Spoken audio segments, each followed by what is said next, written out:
Welcome back, Sleepers of the Sand, to another Dune Awakening Deep Desert Resource and Blueprint Guide for the week of November 4th to November 10th. We have a really hot map newly spawned on Arrakis, so stick around to see how the Coriolis storm has shifted your fate out among the Great Shahalood. But first, I want to take a quick minute to acknowledge all of you great supporters out there helping this video spread to a wider audience by liking, subscribing, sharing with your Dune-related communities. This adventure is growing stronger, and you are the driving force powering its information engine. Thank you very much, and enjoy the Deep Desert map.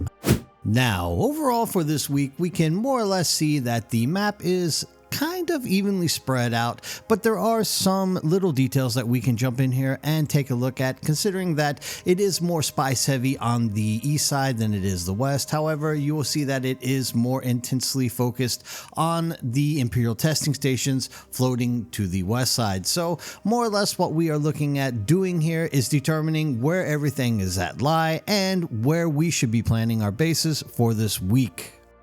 Now, as mentioned before, we do have 4 large spice plumes that have popped out here this week. One sitting there in F7, one in I9. Keeping this in mind, you can pretty much split this map right down the middle and say more or less that if you are looking to grab spice this week, you have a lot of options out here in the E8, E9 region where you can more or less just grab one of these big little islands that are in this little bundle of patches here in this little square that will allow you to get out there and reach them. However, I would not do my planning in total on this only spice concept because spice comes and goes and you never know exactly when things are going to happen. Now, of course, the west side does have 2 spice plumes, but they are kind of spread out, so it's a little bit more difficult to try to figure out what you want to do. And this one is more or less a centrally focused one sitting there on the 5 lane. However, as we open up the map and start taking a look at other POIs which are going to be found on the map, you can see that there is a stronger leaning to the west for the Imperial testing stations. As you can see, we have 1 PvE, 2 PvPs that are sitting up here alongside with these spice plumes. So you could probably plan out some kind of day trip up there to work those things out. Whereas you have a centrally located Imperial testing station here sitting on the edge of F6 and H5, accompanying these 2 right side leaning large spice plumes. Keeping this in mind, if you are interested in jumping out there and getting stuff out of the Imperial testing stations, you might want to try to focus building your bases right here along the stretches of E2, E3, and E4, or down here on D2. I have heard some reports of people getting bases destroyed up in the E zone right on the border whenever large Coriolis storms flow through, so please make sure to play it safe. If you're not having these troubles, of course, the closer to that line that you get, the better. However, you can still use that alternative and jump down here into the D2, D3 area where there looks to be plenty of space for you to sit there and build and still access all the Imperial testing stations, not to mention that PvE Imperial testing station just resting nicely there on the edge of D3 and, of course, D2. Bringing the larger picture in, we see that this week, we more or less have 0 deep crash ships, as they are all just sitting sub into the PvE area. One sitting here at the corner of C4, the other one at the top corner of D2. This makes up for a pretty good base building situation if you are into grinding these type of things, sitting here in the E1, E2, E3 down to the Ds, and you can find so many different islands that are set there. This is why this week I would say if you are not trying to grab anything else, but just trying to stay active and getting the blueprints that you can get out of these, which we will show here at the end in a minute, I would definitely say that the best place for you to be building any kind of base this week is going to be right there on the west side. The reason being, there is a lot of stuff for you to get out here on the west side. You got 2 spice plumes that you can probably find alternating whenever they are not up. You also have those 2 PvP Imperial testing stations station sitting out there nice and snug for you to jump out there and compete for. And of course, you got these two POIs sitting right next to where your bases possibly could be. Now, be careful, because I do know that if you build your base a little bit too close here to this crash ship, you might find your base getting destroyed due to PvE rules. So you probably want to try to find a position just a little bit more over towards the eastern sides of these little islands, just floating around here in the E2, E3 area, right at the bottom or at the very top of D2, D3.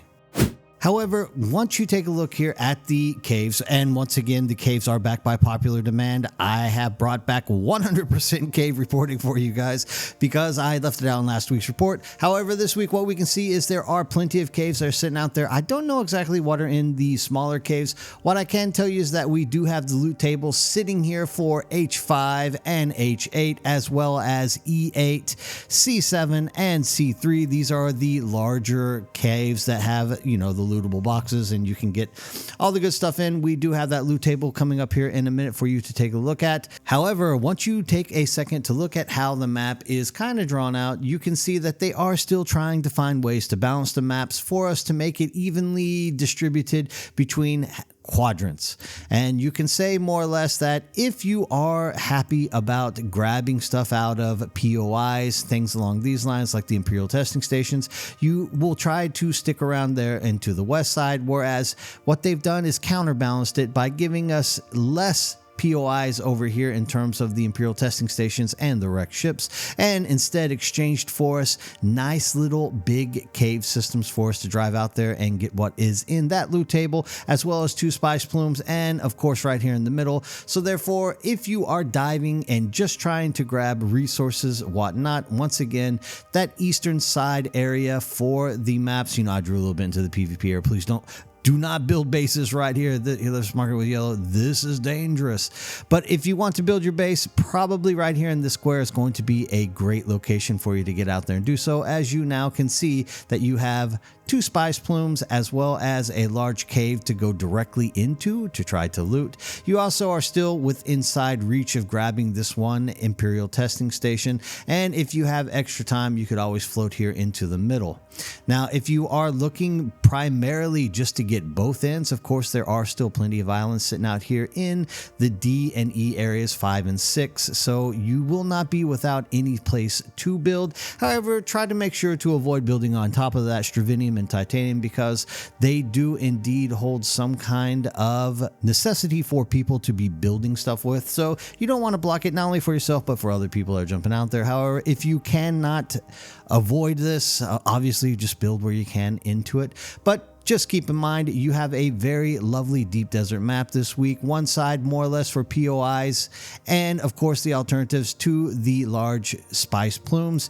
And on this side, you more or less have more caves as well as more spice plumes right attached to you. So take your time, find a good place out there to dive deep into the deep desert and get all that stuff that you need to make yourself happy.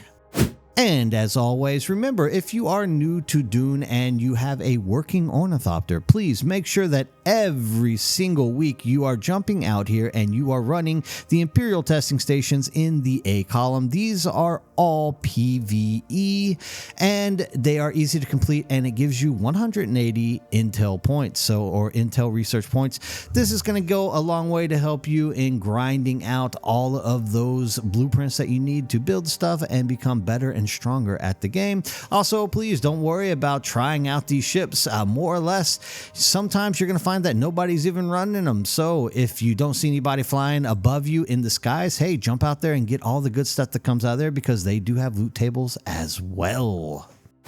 And of course, before you start setting up that base, make sure that you are prioritizing what it is exactly you are aiming at grabbing during the week. Because as you can see with the down ships, if you are focused on getting weapon upgrades, this is the place to go, as you can get the perforator, the replica pulse knife and sword, as well as the shell buster, and of course that great all-empowering Regis Disruptor pistol.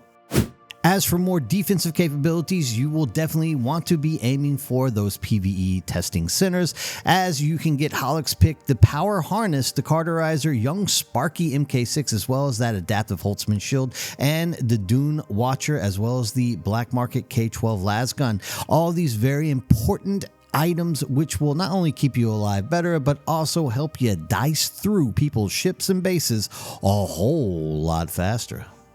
And always, don't forget to jump out there into those PvP caves, because you can get the circuit gauntlets, the IX core leggings, as well as all the pin cushioning stuff, that triple shot Regis repeating rifle, and a compact compactor if you are really looking to go out there and grab spice by hand. And as always, don't forget the PvE caves, which can also give you the replica pulse sword, the IX core leggings, as well as the Tabber soft step boots, just in case you're out there farming spice with some kind of compactor and don't want the spice worm to be chasing you down all the time. Those are going to be your best things. Not to mention that focus buggy MK6 cutter array. It's really good to bring back into the Haga basins to get all those basic resources that you can find lying around. And keeping that in mind, I hope everybody gets everything they're looking for and moving on. And now I get to show my appreciation to all of you supporters out there, leaving comments, ideas, suggestions, and of course questions in the comment sections below to help people grow in the community and help the channel get spread further through the algorithm. Starting off, we have Callsign Third, and welcome Callsign Third. Your decision is absolutely wise. The ancient threat of the thinking machines is long past. Our true challenge now is the eternal dance with the sand and the scarcity of water. Your subscription is a vital pledge of allegiance to the cause, and may your steel suit remain unbroken for many, many weeks into the near future. And next, Lawless RG, a fresh face in the deep desert.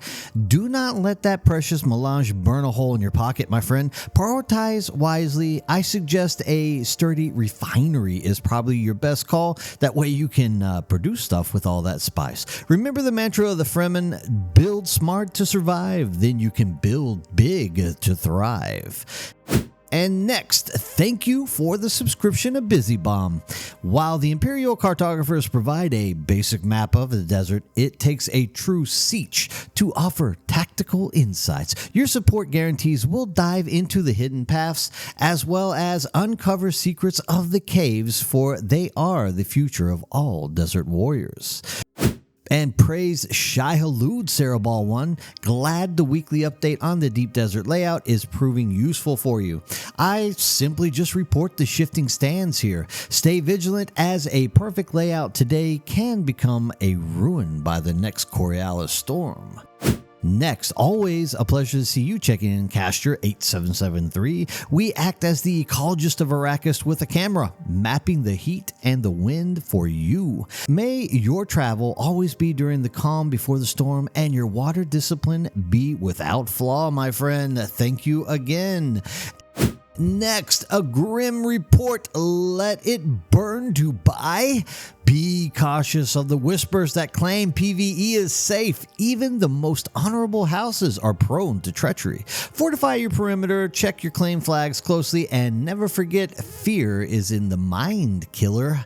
But also make sure that you are helping people out by filing tickets on these things. So if anyone is listening to this, please make sure that you're filing a ticket saying that you do know somebody in the community that is getting their base destroyed 3 weeks in a row. That is right there on the border. And if anybody else is experiencing this, please make sure to leave a post so that Let It Burn Dubai knows he is not the only one going through this torture.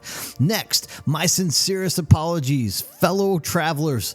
I chose to focus on the surface, but the will of the community is stronger than any imperial decree. To everyone asking about the caves, the voices clamoring for the underground networks have been heard. Rest assured, future updates will fully map the secrets of the rocks and the dust from here on out, and caves will be a focus into those deep desert maps from now on. And next to Sircover 6042, a stab at the language I used to study a long time ago and Bienvenido al desierto profundo, donde la arena nunca es segura. La coordenada 8 te protege de los asaltos rectos de las zonas PvP inferiores, pero nunca subestimes a los coroneros fronterizos o el hambre de Shahalun. Recuerda el refrán, el miedo es el asesino de la mente, pero un bien generador de escudo es tu mejor amigo. Mantente alerta y que tu recolección de melange sea abundante. Gracias por el apoyo. And once again, thanks to all of you supporters out there liking, sharing, subscribing, as well as hyping all these videos to get them pushed out into the world so that we can grow this community, so that we have a stronger voice for the devs to hear what it is we are searching for in this game. As always, you guys are the best and have a great day.